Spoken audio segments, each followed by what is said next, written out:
Hello बच्चों, कैसे हैं आप सब। आज मैं फिर से आपके लिए हाफेली का जो आपका दूसरा चैप्टर है विशेषण वो लेकर आई हूँ। मुझे मालूम है कि आप लोग घर पर पढ़ाई कर रहे हैं, फिर भी बच्चों जो पिछले के जितने भी चैप्टर्स दिए गए हैं जो पीरियोडिक टेस्ट 1 के लिए हैं और हाफ ईयरली का जो शुरू हो गया है, मैं चाहती हूँ उसे आप लोग गौर से और अच्छी तरह घर पर ध्यान से पढ़ें, क्योंकि एग्ज़ाम में आपसे ये सभी प्रश्न पूछे जाएंगे इससे रिलेटेड। तो घर में जितना हो सके आप अपने नोट्स और अपने पढ़ाई पे ध्यान दें। उम्मीद करती हूँ कि आप सभी अच्छे से पढ़ाई कर रहे होंगे घर पे।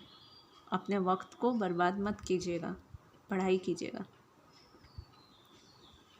तो बच्चों आज जो चैप्टर मैं शुरू करूँगी वो है विशेषण। विशेषण को इंग्लिश में एडजेक्टिव एक कहते हैं, एडजेक्टिव। विशेषण सबसे पहले जानेंगे कि विशेषण क्या है, विशेषण किसे कहते हैं, इसके कितने भेद हैं, और हम उदाहरण देकर इसे समझाएंगे भी। ठीक है, तो विशेषण किसे कहते हैं सबसे पहले हम ये जानेंगे। तो संज्ञा या सर्वनाम शब्दों की विशेषता बतलाने वाले शब्दों को विशेषण कहते हैं। संज्ञा या सर्वनाम की शब्दों की विशेषता बतलाने वाले शब्दों को विशेषण कहते हैं। विशेषता बतलाना, संज्ञा तो किसी का नाम हो सकता है, और सर्वनाम संज्ञा के स्थान पर आने वाले शब्दों को सर्वनाम कहते हैं। तो किसी के नाम की जगह पर या फिर उस नाम के जगह पर सर्वनाम शब्दों की जगह पर के लिए जिन शब्द जो उसकी विशेषता बतला रहा होता है तो उसे विशेषण कहते हैं।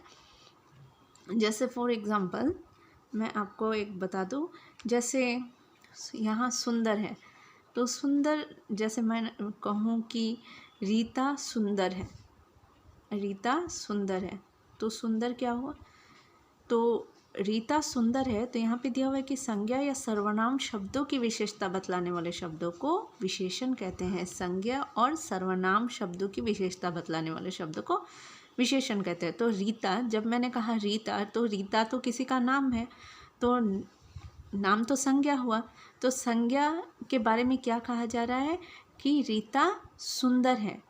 तो संज्ञा की यानी रीता की विशेषता क्या है कि वो सुंदर है, तो यानी सुंदर विशेषण शब्द है क्योंकि वो किसी संज्ञा की विशेषता बतला रहा है। ठीक है, उसी तरह से अगर मैं कहूँ कि मेरी कमीज़ लाल है, मेरी कमीज़ लाल है, कमीज़ क्या है, कमीज़ भी तो एक संज्ञा शब्द है। तो कमीज़ की विशेषता क्या है कि वो लाल है ना। तो कमीज़ की विशेषता क्या हुई कि वो लाल है, और किसी संज्ञा या सर्वनाम की जो शब्द विशेषता बतलाए उसे ही विशेषण कहते हैं। तो यहाँ रीता की विशेषता बतलाया कि वो सुंदर है, और कमीज़ की विशेषता क्या है कि वो लाल है, इसलिए सुंदर और लाल विशेषण शब्द है। आपको समझ आ रहा होगा कि संज्ञा या सर्वनाम शब्दों की विशेषता बतलाने वाले शब्दों को विशेषण कहते हैं। तो मैंने सुंदर के आगे रीता लगा दिया और लाल के आगे कमीज़ लगा दिया, तो रीता एक संज्ञा शब्द है और कमीज़ एक संज्ञा शब्द है। तो रीता की विशेषता है कि वो सुंदर है, और कमीज़ की विशेषता क्या है कि वो लाल है। तो जो संज्ञा शब्दों की या सर्वनाम शब्दों की विशेषता बतलाए वह विशेषण होता है। तो सुंदर और लाल विशेषण हुआ। ठीक है, आगे आप और भी समझ जाएंगे। अब हम विशेषण के भेद के तरफ चलते हैं। विशेषण के भेद, विशेषण के मुख्यतः कितने भेद होते हैं, विशेषण के 4 भेद होते हैं। ठीक है, विशेषण के 4 भेद है। पहला है गुणवाचक विशेषण, दूसरा है संख्यावाचक विशेषण, तीसरा है परिमाणवाचक विशेषण, और ये चौथा जो है संकेतवाचक विशेषण भी कहते हैं इसको, या फिर सर्वनामिक विशेषण भी कहते हैं। भेद हम जानेंगे। विशेषण को और थोड़ा अगर हम क्लियर करना चाहें तो हम विशेषण को कैसे क्लियर कर सकते हैं। फॉर एग्जाम्पल मैं यहाँ पे आपको और दिखा देती हूँ। आप कैसे विशेषण पहचानेंगे कि विशेषण हम कैसे वाक्य में पहचानेंगे कि वो विशेषण शब्द कौन सा है यहाँ पे, ठीक है। तो यहाँ पे मैंने आपको पहचानने के लिए यहाँ पे कुछ दिया है कि हम विशेषण को कैसे पहचानेंगे, ठीक है। तो सेंटेंस में, वाक्य में किसी चीज़ के बारे में जब हम बात कर रहे होते हैं तो उसमें कैसा और कितना लगा दें, अगर हम प्रश्न करें तो वो क्या कहते हैं, विशेषण आराम से निकलकर बाहर आ जाएगा। जैसे आसमान का रंग नीला है, कैसा है? नीला, नीला। आसमान का रंग नीला है, आसमान का रंग कैसा है? आसमान का रंग नीला है, यानी नीला विशेषण है।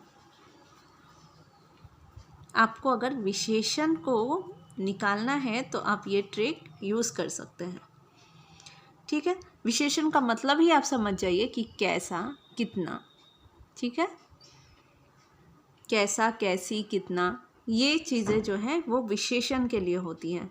जब हम कोई प्रश्न उस सेंटेंस में जब हम वो कैसा और कितना लगाकर प्रश्न करते हैं और उत्तर में जो मिलता है वही हमारा विशेषण होता है।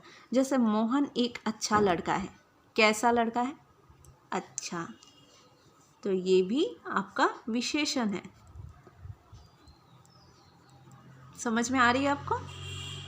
ये कुछ ट्रिक है जिसकी मदद से आप पहचान सकते हैं, आप आसानी से निकाल सकते हैं कि विशेषण कौन, मतलब विशेषण के इन वाक्यों में विशेषण कौन सा है, ठीक है। लेकिन यहाँ पे हम भेदों के बारे में नहीं जाएंगे, हम सिर्फ विशेषण बता रहे हैं कि विशेषण को हम कैसे पहचानेंगे वाक्य में कि विशेषण कौन सा है यहाँ पे। तो कैसा और कितना लगाकर सबसे पहले हम विशेषण को अलग कर सकते हैं वाक्य से। उसी तरह से यह लड़का बुद्धिमान है, कैसा लड़का है? बुद्धिमान, बुद्धिमान, तो ये भी आपका विशेषण है, बुद्धिमान, ठीक है। नेक्स्ट है यह भूरी गाय है, कैसी गाय है? भूरी, तो ये भी आपका विशेषण है, भूरी। सुनीता सुंदर लड़की है, कैसी लड़की है? सुनीता सुंदर लड़की है, कैसी लड़की है? सुंदर, तो ये भी सुंदर विशेषण है, ठीक है। टोकरी में मीठे संतरे हैं, कैसे संतरे हैं? मीठे, तो ये भी विशेषण है। मैंने आप लोगों को ये समझा दिया कि हम एक वाक्य से विशेषण को कैसे ढूंढ सकते हैं। तो विशेषण ढूंढने के लिए हम कैसा लगा सकते हैं। अगर यहाँ पे होता कि टोकरी में 5 किलो संतरे हैं तो हम पूछते हैं कितने संतरे हैं, तो 5 किलो, तो ये भी विशेषण होता है ना। भेदों के पास हम बाद में जाएंगे, लेकिन सबसे पहले हमें विशेषण को छांटना होगा। तो हम इस तरह से विशेषणों को छांट सकते हैं इस ट्रिक की मदद से। तो आप भी इसको इस्तेमाल कीजिए, ठीक है, ताकि आपके लिए और आसानी हो जाए कि हम विशेषण को कैसे अलग कर सकते हैं, ठीक है। उम्मीद है कि ये पसंद आएगा आपको और अच्छे से समझ में भी आ गया होगा आपको। देखिए, कैसा और कितना लगाकर तो हमने विशेषण अलग कर लिया है, लेकिन मैं इसको अगर समझाऊं तो देखो, आसमान का रंग नीला है, ठीक है। हम यहाँ पे आसमान की विशेषता बतला रहे हैं, ठीक है। आसमान की विशेषता क्या है कि वो नीला है। हम यहाँ पर, मोहन एक अच्छा लड़का है, लड़का तो है वो, लेकिन उसकी विशेषता क्या है? उसकी विशेषता यह है कि वो अच्छा है, इसलिए अच्छा विशेषण हुआ। यह लड़का बुद्धिमान है, लड़का तो है लेकिन इसकी विशेषता क्या बतलाई जा रही है? बुद्धिमान, इसलिए बुद्धिमान विशेषण है। यह भूरी गाय है, यह गाय तो है लेकिन गाय की विशेषता क्या बतलाई जा रही है? कि वो भूरी है। उसी तरह से सुनीता सुंदर लड़की है, सुनीता लड़की तो है लेकिन उसकी विशेषता क्या बतलाई जा रही है? कि वो सुंदर है। उसी तरह से टोकरी में मीठे संतरे, टोकरी में संतरे तो हैं लेकिन संतरों की विशेषता क्या है? कि वो मीठे हैं। तो आपको यहाँ पे अगर हम बात करें तो ये देखो, आसमान एक संज्ञा शब्द है, मोहन संज्ञा शब्द है।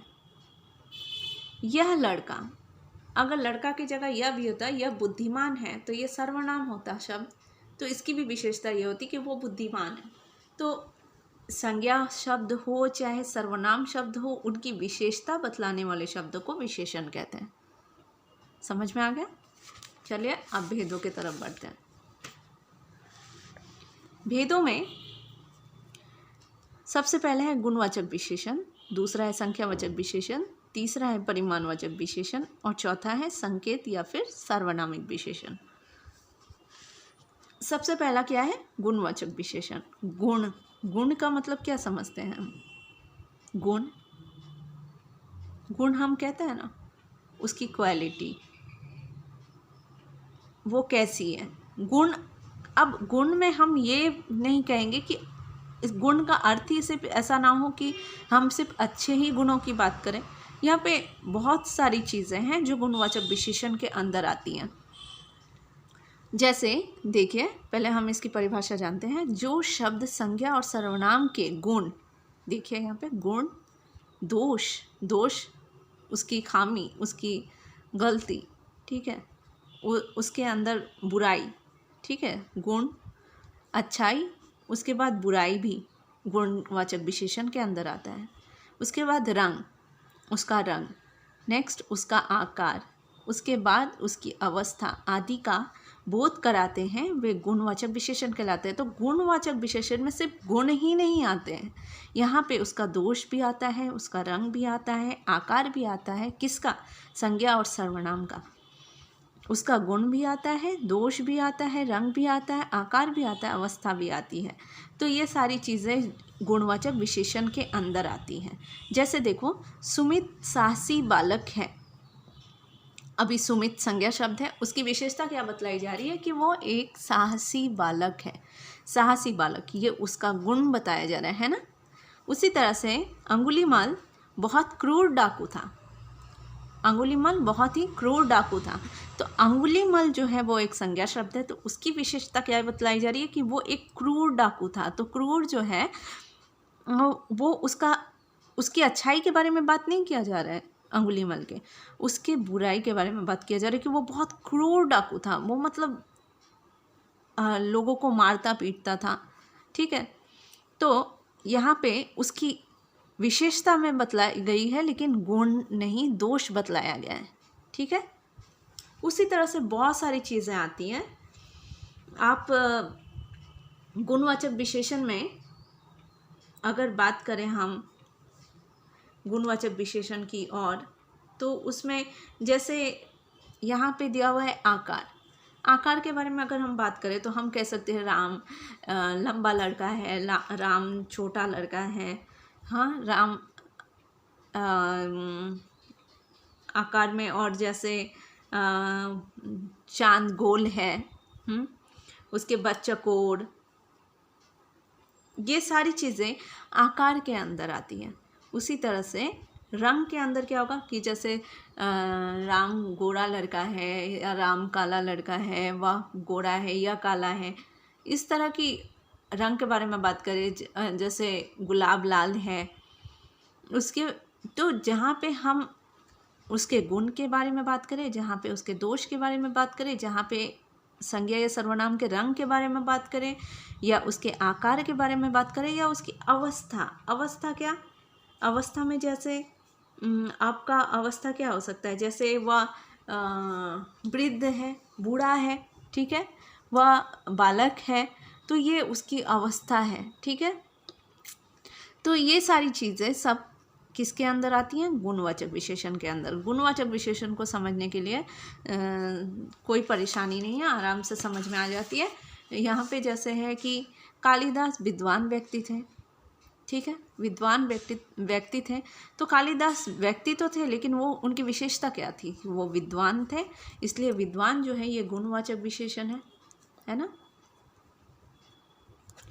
उसी तरह से वह लंबा पेड़ है। देखिए यहाँ पे आकार के बारे में बात किया जा रहा है, आकार के बारे में बात तो किया जा रहा है, तो लंबा तो हो गया, हमने ढूंढ लिया कि ये विशेषण है लंबा, लेकिन ये कौन सा विशेषण है, ये गुणवाचक विशेषण है, क्योंकि हम इसे आकारवाचक विशेषण नहीं कहेंगे, हम इसे गुणवाचक विशेषण ही कहेंगे, क्योंकि ये आकार के बारे में बात किया जा रहा है और आकार तो गुणवाचक विशेषण के अंदर ही आता है ना। उसी तरह से देखिए, उसने सफ़ेद कमीज़ पहनी है, यहाँ पे कमीज़ की रंग की बात हो रही है, ठीक है, उसके रंग की बात हो रही है, तो रंग की बात हो रही है तो हमने यहाँ पे विशेषण तो ढूंढ लिया कि कमीज़ की विशेषता क्या है कि वो सफ़ेद है, ठीक है, और यहाँ पे रंग की बात हो रही है, इसलिए रंग तो आपका गुणवाचक विशेषण के अंदर आता है ना।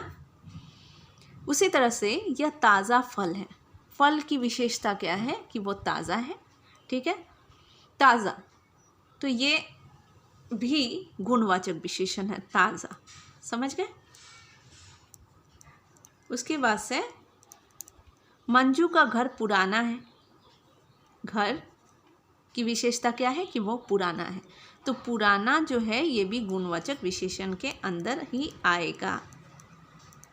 गुणवाचक विशेषण बहुत ही आसान और सरल है, आपको समझने में एकदम भी परेशानी नहीं होगी, ठीक है। तो गुणवाचक विशेषण और आपका विशेषण हमने क्लियर कर दिया। अभी हम आते हैं नेक्स्ट संख्यावाचक विशेषण में।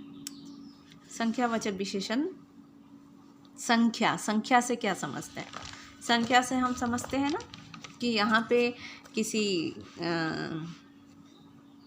यहाँ पे गिनती की बात होगी, है ना, संख्या से यहाँ पे गिनती की बात होगी, तो हम इसकी परिभाषा जान लेते हैं। जो विशेषण शब्द किसी संख्या या क्रम का बोध कराते हैं उसे संख्यावाचक विशेषण कहते हैं। किसी संख्या या क्रम का बोध कराना संख्यावाचक विशेषण कहलाता है। आपने संख्यावाचक विशेषण में संख्यावाचक विशेषण पहले भी पढ़ा होगा, लेकिन संख्यावाचक विशेषण में कुछ लोगों को कन्फ्यूज़न रहती है संख्यावाचक और परिमाणवाचक में, तो ये यहाँ पे डाउट आपका क्लियर हो जाएगा, आप ध्यान से वीडियो को देखिएगा। तो हम संख्यावाचक कैसे पहचानेंगे, जैसे वह दो लड़के खड़े हैं, यहाँ पे लड़के के संख्या के बारे में बात हो रही है। देखिए संख्या क्या होता है कि हम जिस चीज़ को गिन सकें, है, संख्या का क्या होता है कि हम जिस चीज़ को गिन सकें, ठीक है। तो यहाँ पे कितने लड़के खड़े हैं, यहाँ पे दो लड़के खड़े हैं, दो तो संख्या है, इसलिए ये संख्यावाचक विशेषण है। अब देखो जैसे मैंने यहाँ पे लिखा मैंने 10 आम खरीदे, मैंने 10 आम खरीदे, मैं बता रही हूँ कि मैंने 10 आम खरीदे, तो आम को तो हम गिन सकते हैं, इसलिए ये जो 10 है ये संख्यावाचक विशेषण है, ठीक है। अभी परिमाणवाचक विशेषण में जब हम जाएंगे तो संख्यावाचक परिमाणवाचक आराम से क्लियर हो जाएगा, आप सिर्फ ध्यान से देखिए। नेक्स्ट क्या है, देखिए संख्यावाचक विशेषण दो प्रकार के होते हैं, एक होता है निश्चित संख्यावाचक विशेषण और दूसरा होता है अनिश्चित संख्यावाचक विशेषण। निश्चित संख्यावाचक विशेषण और अनिश्चित संख्यावाचक विशेषण। निश्चित में क्या होता है कि हम सटीक तौर पर एकदम कह सकते हैं कि वहाँ पे कितनी चीज़ें हैं, और अनिश्चित संख्यावाचक विशेषण में हम नहीं बता पाते। तो जैसे हम पहले परिभाषा देख लेते हैं कि जिन विशेषण शब्दों से उसकी निश्चित संख्या का पता चले उन्हें निश्चित संख्यावाचक विशेषण कहते हैं, कि वहाँ पे हम कह सके कि वहाँ पे उतना ही है जितना हम बात कर रहे हैं, ठीक है। जैसे 1, 2, पहला, दोनों, पाँचों आदि। जैसे मेरे पास 1 आम है तो मैं निश्चित तौर पर बता पा रही हूँ कि मेरे पास 1 आम है। मेरे पास 2 कलम है, मैं निश्चित तौर पर बता पा रही हूँ कि मेरे पास 2 कलम है। उसके बाद से मैं अगर कहूँ कि मेरे पास या कह सकते हैं कि जैसे ये पहला लड़का प्रथम आया, तो ये पहला लड़का प्रथम आया तो मैं निश्चित तौर पर बता पा रही हूँ कि ये पहला वाला लड़का प्रथम आया, ठीक है। उसके पास से दोनों या दोनों लड़के बहुत शरारती है तो मैं निश्चित तौर पर बता पा रही हूँ ये दोनों लड़के। फिर उसके बाद से मैंने कहा हम पाँचों दोस्त हैं, मैं निश्चित तौर पर बता पा रही हूँ कि हम पाँचों दोस्त हैं। तो निश्चित तौर पर मैं कह पा रही हूँ ना कि यहाँ पे क्या मतलब कितनी संख्या है, उसी तरह से अगर मैं अनिश्चित की बात करूँ तो ठीक इसका उल्टा है कि जिन विशेषण शब्दों से उनकी निश्चित संख्या का पता ना चले, निश्चित संख्या का पता नहीं चलता है। यहाँ पे कैसे एग्जाम्पल देखते हैं। कक्षा में कुछ लड़के बैठे हैं, ठीक है, कुछ लड़के बैठे हैं। मैंने यहाँ पे बोला नहीं कि यहाँ पे 2 लड़के बैठे हैं, 3 लड़के बैठे हैं। मैंने यहाँ पे क्या कहा कि कुछ लड़के बैठे हैं। तो मैंने निश्चित तौर पर नहीं बताया कि यहाँ पे कितने लड़के बैठे हैं। पहले वाले में मैं निश्चित तौर पर बता पा रही थी, लेकिन दूसरे वाले वाक्य में मैंने निश्चित तौर पर नहीं बताया कि यहाँ पे कितने लड़के बैठे हैं, ठीक है। नेक्स्ट देखो, मेरे पास बहुत टॉफ़ियाँ हैं, मेरे पास बहुत टॉफ़ियाँ हैं, मेरे पास बहुत टॉफ़ियाँ हैं, मैंने ये कहा है। मैंने ये नहीं कहा है कि मेरे पास 10 टॉफ़ियाँ हैं, मेरे पास 20 टॉफ़ियाँ हैं, मैंने ऐसा नहीं कहा। मैंने क्या कहा, मैंने कहा कि मेरे पास 10 टॉफ़ियाँ, मेरे पास बहुत टॉफ़ियाँ, ठीक है। मेरे पास बहुत टॉफ़ियाँ हैं। नेक्स्ट है, रास मेले में कम लोग आए हैं, रास मेले में कम लोग आए हैं। अब मैंने ये नहीं कहा है कि रास मेले में 1000 लोग आए हैं, रास मेले में 1 लाख लोग आए हैं। अगर मैं ऐसा कहती तो ये संख्यावाचक विशेषण होता और वो भी निश्चित, लेकिन मैं कह रही हूँ कि रास मेले में कम लोग आए हैं। मैंने निश्चित तौर पर नहीं बताया है कि यहाँ पे कितने लोग आए हैं, ठीक है। तो अभी आपको समझ में आ गया होगा निश्चित और अनिश्चित संख्यावाचक क्या है। अब आते हैं हम परिमाणवाचक विशेषण में। परिमाणवाचक विशेषण क्या है, परिमाणवाचक विशेषण क्या है, देखिए कि जिन विशेषणों से संज्ञा या सर्वनाम के माप तोल का पता चले उन्हें परिमाणवाचक विशेषण कहते हैं। संख्या में क्या था कि हम जिसे गिन सकें, और परिमाणवाचक विशेषण क्या है, जिसे हम माप या तोल सकें, ठीक है, नाप सकें। तो परिमाणवाचक विशेषण वही होता है कि जहाँ पे किसी चीज़ की क्वांटिटी बताई जाए, ठीक है। यहाँ पे क्या है, जिन विशेषणों से संज्ञा या सर्वनाम के माप तोल का पता चले उन्हें परिमाणवाचक विशेषण कहते हैं। जिन विशेषणों से संज्ञा या सर्वनाम के माप तोल का पता चले उन्हें परिमाणवाचक विशेषण कहते हैं। माप तोल का पता चले संज्ञा या सर्वनाम के, ठीक है। कैसे, रोटी पर थोड़ा घी लगा दो, रोटी पर थोड़ा घी लगा दो, थोड़ा, थोड़ा, अब थोड़ा जितना भी लगाएंगे, 1 चम्मच लगाएंगे, 2 चम्मच घी लगा देंगे, तो ये किसी चीज़ से हम माप के ही उसमें लगाएंगे ना, तो वो थोड़ा आपका परिमाणवाचक विशेषण है। उसी तरह से 3 किलो चावल ले आना, 3 किलो चावल ले आना क्या है, 3 किलो चावल, 3 किलो चावल ले आना। यहाँ पे हम चावल को माप सकते हैं, माप सकते हैं 3 किलो में।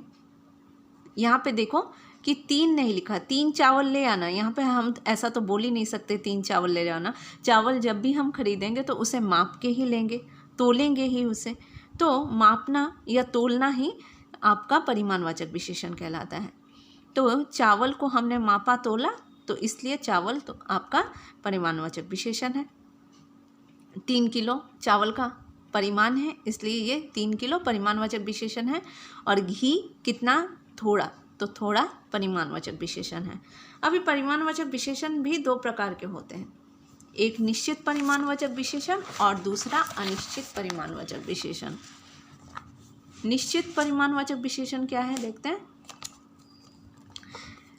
निश्चित परिमाणवाचक विशेषण और अनिश्चित परिमाणवाचक विशेषण। सबसे पहला है निश्चित परिमाणवाचक विशेषण। तो निश्चित परिमाणवाचक विशेषण में सबसे पहला जो हम पढ़ेंगे वो है निश्चित परिमाणवाचक विशेषण।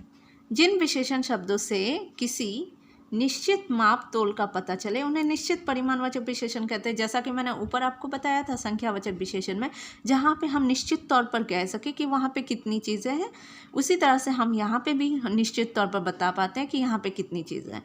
जैसे 2 किलोमीटर, 5 किलो, ठीक है। उसके बाद से 10 लीटर, तो इस तरह से हम बता सकते हैं। जैसे मेरे पास 10 लीटर दूध है तो मैं निश्चित तौर पर कह सकती हूँ कि मेरे पास 10 लीटर दूध है। उसी तरह से अगर मैं कहूँ कि मेरे पास 5 किलो आम है तो मेरे पास 5 किलो आम है, मैं निश्चित तौर पर कह सकती हूँ कि मेरे पास 5 किलो आम है। वहीं अगर अनिश्चित परिमाणवाचक विशेषण की बात करें तो यहाँ पे क्या है कि जिन विशेषणों से किसी निश्चित माप तोल का पता नहीं चलता उसे अनिश्चित परिमाणवाचक विशेषण कहते हैं। जैसे कई लीटर, थोड़ा कपड़ा, बहुत अनाज, काफ़ी दूध, कई लीटर। जब मैं यहाँ पे आपको ये नहीं कह रही हूँ परिमाणवाचक विशेषण में कि यहाँ पे 2 मीटर कपड़ा है, मैं यहाँ पे कह रही हूँ कि कई मीटर कपड़ा है। कई मीटर कपड़ा है, इसको कपड़े को तो हम गिन नहीं सकेंगे ना, हमें तो उसे मापना होगा मीटर में। तो हमने क्या कहा, कई मीटर, ठीक है। उसके बाद थोड़ा कपड़ा, थोड़ा कपड़ा है यहाँ पे, उसका भी क्वांटिटी क्या है कि वो थोड़ा सा है, तो थोड़ा कपड़ा, तो कपड़े को तो हम माप ही सकते हैं। उसके बाद अनाज, अनाज को भी तो गिन नहीं सकते ना, उसे भी हम मापेंगे। तो बहुत अनाज, मैं यहाँ पे ये नहीं कह रही हूँ कि 1 अनाज 2 अनाज, ऐसा तो कहा ही नहीं जाएगा। तो ये मैं यहाँ पे क्या कह रही हूँ, बहुत अनाज। उसके बाद से यहाँ पे हम दूध की बात कर रहे हैं। दूध क्या, काफ़ी दूध, काफ़ी दूध। मैं यहाँ दूध को भी गिना नहीं जाएगा, दूध को भी आप लेंगे तो तोल कर ही लेंगे, माप के ही लेंगे। तो यहाँ पे काफ़ी दूध, मैं यहाँ पे ये नहीं कह रही हूँ कि मुझे 10 लीटर दूध चाहिए, मैंने कहा कि मुझे यहाँ काफ़ी दूध है, ठीक है, काफ़ी दूध है। मैं निश्चित तौर पर नहीं कह रही हूँ कि कितना दूध है। उसके बाद से कई लीटर, हाँ, उसके बाद से मेरे पास कई लीटर पानी है, तो मैं निश्चित तौर पर नहीं बता रही हूँ कि मेरे पास कितना लीटर पानी है, लेकिन मैं कह रही हूँ मेरे पास कई लीटर पानी है। अब देखिए क्या होता है कि संख्यावाचक विशेषण और परिमाणवाचक विशेषण में कन्फ्यूजन हो जाता है ना, कि संख्यावाचक विशेषण कौन सा है और परिमाणवाचक विशेषण कौन सा है। तो आप हमेशा ये याद रखिए कि जिन चीज़ों को हम गिन सकें वो संख्यावाचक विशेषण में आएगा, और जिन चीज़ों को हम माप सकें वो परिमाणवाचक विशेषण में आएगा, ठीक है। आपका परिमाणवाचक विशेषण और संख्यावाचक विशेषण मेरे हिसाब से क्लियर हो गया है। अभी हम आते हैं सर्वनामिक विशेषण। सर्वनामिक विशेषण क्या है कि जब कोई सर्वनाम किसी संज्ञा के साथ लगकर उनकी विशेषता बताने तथा उसकी ओर संकेत करता है तो उसे सर्वनामिक या संकेतवाचक विशेषण कहते हैं। जब कोई सर्वनाम, सर्वनाम शब्द तो आपको पता ही है, संज्ञा के स्थान पर आने वाले शब्दों को सर्वनाम कहते हैं। जब कोई सर्वनाम किसी संज्ञा के साथ लगकर उसकी विशेषता बताने तथा उसकी ओर संकेत करते हैं यानी इशारा करते हैं तो उसे सर्वनामिक या संकेतवाचक विशेषण कहते हैं। हम कैसे पहचानेंगे कि सर्वनामिक विशेषण है ये? तो हम इस तरह से पहचान सकते हैं सर्वनामिक विशेषणों को। जैसे यह मोबाइल मेरा है, यह मोबाइल मेरा है, तो यह तो सर्वनाम शब्द है, ठीक है। तो सर्वनामिक विशेषण क्या होता है, वो हमेशा संज्ञा शब्द के साथ में लगा हुआ होता है।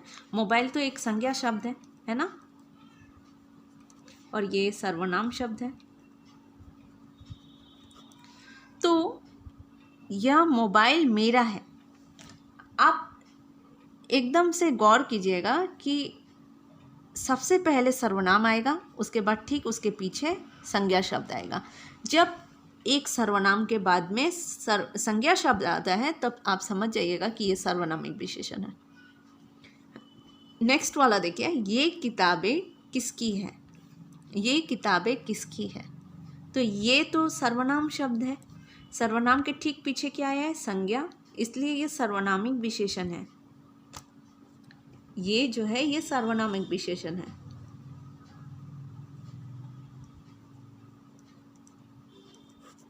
क्योंकि ये सर्वनाम जो है ये ठीक संज्ञा शब्द के साथ में लगा हुआ है, इसलिए ये सर्वनामिक विशेषण है।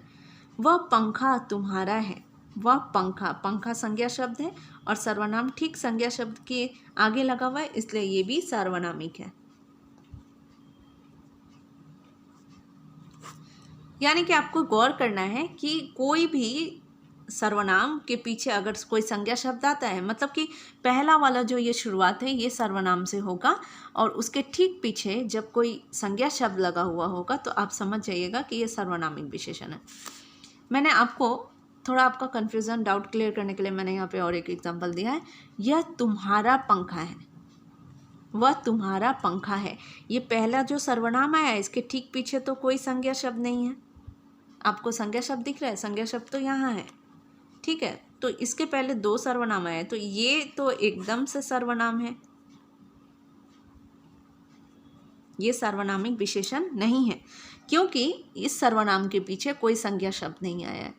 लेकिन आप यहाँ पे देखिए कि हर सर्वनाम के पीछे संज्ञा शब्द आया हुआ है। तो शुरुआत में सर्वनाम शब्द के बाद अगर साथ साथ ही संज्ञा शब्द दिखे तो आप समझ जाइए कि वो सर्वनामिक विशेषण है। लेकिन यहाँ पे देखिए ये सर्वनाम के बाद साथ साथ कोई संज्ञा शब्द नहीं है, इसलिए ये सर्वनाम ही रहेगा, ये सर्वनामिक विशेषण नहीं है। इतने दूर तक तो जो मैंने समझाया उम्मीद करती हूँ कि आप लोगों को समझ में आ गया होगा। तो अभी कुछ मैंने अभ्यास दिया है आप लोगों को, जो आप लोगों को वहाँ पे घर पे प्रैक्टिस करना है। जैसे निम्नलिखित वाक्यों में से विशेषण शब्दों को छांटकर उनके भेद बताइए। विशेषण शब्दों को छांटकर उसके भेद बताना है। जैसे चेतन चतुर बालक है, मैंने आपको विशेषण शब्द छांटने का जो ट्रिक है वो बताया था कि कैसा और कितना लगाकर पूछिए। तो चेतन चतुर बालक है, कैसा बालक है? चतुर। तो विशेषण अलग हो गया या नहीं? तो अभी चतुर विशेषण अगर चतुर है तो आप उसका भेद बताइए। चतुर यहाँ पे चेतन की विशेषता बतलाई जा रही है, ठीक है, कि वो चतुर है, तो ये तो शायद गुणवाचक विशेषण में आएगा। तो पहला वाला मैंने समझा दिया, अभी आपको नेक्स्ट वाला खुद करना है। जैसे माँ ने काफ़ी दूध खरीदा, काफ़ी दूध, काफ़ी दूध किस में होगा? आपका दूध को तो मापा ही जाएगा, तोला ही जाएगा, तो ये तो परिमाणवाचक विशेषण है। लेकिन आपको काफ़ी देखकर बताना है कि यह निश्चित परिमाणवाचक विशेषण है या अनिश्चित परिमाणवाचक विशेषण है। नेक्स्ट है, देखो, पुरानी इमारत टूट गई, ठीक है। ये इमारत की विशेषता यहाँ पे बतलाई जा रही है कि वो पुरानी है, तो ये कौन सा विशेषण होगा ये आपको बताना है। उसके बाद से वे लोग सो रहे हैं, वे लोग सो रहे हैं, वे लोग सर्वनाम, लोग सो रहे हैं, तो ये लोग जो है इसे क्या कहते हैं? ये संज्ञा शब्द है या कौन सा शब्द है, ये खुद आपको पहचानना है और आपको बताना है। उसके बाद से देखिए, झगड़ालू मित्रों से बचे, झगड़ालू मित्रों से, यहाँ पे मित्रों की विशेषता बतलाई जा रही है। फिर यहाँ पे देखिए 5 मीटर कपड़ा थान से कटवा लाऊं, 5 मीटर कपड़ा, यहाँ पे किसी चीज़ को मापा जा रहा है, तो ये क्या कौन सा विशेषण होगा? उसके बाद से किसी बालक ने पुकारा है, किसी बालक ने पुकारा है। उसके बाद से माँ ने कई कमीज़ खरीदी, माँ ने कई कमीज़ खरीदी। उसके बाद से वे बच्चे छात्रावास में रहते हैं, वे बच्चे छात्रावास में रहते हैं। तो ये सारी चीज़ें जो हैं आप लोगों को खुद से घर पर प्रैक्टिस करना है और खुद से अलग करना है, छांटना है। उसके बाद से देखिए एक और क्वेश्चन है कि विशेष्य किसे कहते हैं? विशेषण तो आप समझ गए, लेकिन विशेष्य भी एक क्वेश्चन है विशेषण के साथ में, बहुत ही इंपॉर्टेंट क्वेश्चन है कि विशेषण और विशेष्य क्या है, हम विशेषण और विशेष्य को कैसे अलग करेंगे, ठीक है। विशेषण जिसकी विशेषता बतलाता है उसे विशेष्य कहते हैं। मैंने यहाँ पे कुछ एग्जाम्पल दिखाया था आप लोगों को। विशेषण जिसकी विशेषता बतलाता है उसे विशेष्य कहते हैं। तो आसमान का रंग नीला है, यहाँ पे सबसे पहले मैंने कैसे बोला था आपको विशेषण को अलग करने के लिए कि कैसा और कितना लगाकर प्रश्न करें तो विशेषण निकल कर बाहर आ जाएगा। तो आसमान का रंग नीला है, कैसा है? नीला है। तो विशेषण, ये विशेषण है, ठीक है, हमने विशेषण निकाल लिया। अब विशेषण जिसके बारे में बात कर रहा होता है उसे विशेष्य कहते हैं। विशेषण जिसके बारे में बात कर रहा होता है उसको विशेष्य कहते हैं। तो नीला जो है, ठीक है, ये विशेषण किसके बारे में बात कर रहा है? ये रंग जो नीला है ये किसका है? आसमान का, ठीक है। तो आसमान का रंग नीला है, इसलिए नीला जो है वो विशेषण है और आसमान विशेष्य है, ठीक है। उसके बाद मोहन एक अच्छा लड़का है। यहाँ पे सबसे पहले हमें विशेषण ढूंढना है। विशेषण कैसे ढूंढने के? कैसा लड़का है? अच्छा लड़का है। विशेषण जिसकी विशेषता बतलाए वो विशेष्य होता है। तो अच्छा कौन है? लड़का। तो हमने यहाँ पे विशेषण किसकी विशेषता बतला रहे हैं? लड़का की विशेषता बतला रहे हैं या फिर मोहन की विशेषता बतला रहे हैं, ठीक है। तो विशेषण जिसकी विशेषता बतलाए वो विशेष्य होता है। यह लड़का बुद्धिमान है, ठीक है। तो यहाँ पे बुद्धिमान किसकी विशेषता बता रहे हैं, ये तो विशेषण है। विशेषण किसके बारे में बात कर रहा है, लड़के के बारे में बात कर रहा है, तो लड़का जो है आपका विशेष्य होगा। उसके बाद से भूरी गाय, भूरा रंग जो है, ठीक है, ये विशेषण किसके बारे में बता रहा है कि भूरा कौन है, भूरा गाय है ना। उसके बाद से सुनीता सुंदर लड़की है, सुंदर कौन है, लड़की सुनीता, तो ये विशेष्य है। उसके बाद टोकरी में मीठे संतरे हैं,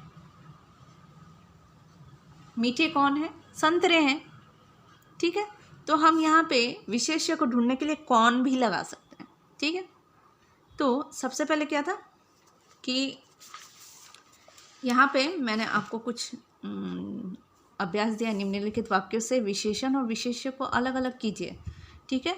विशेषण और विशेष्य को अलग अलग कीजिए। तो जैसे रीना सुंदर है, ठीक है, तो यहाँ पे हमें विशेषण को अलग करना है सबसे पहले।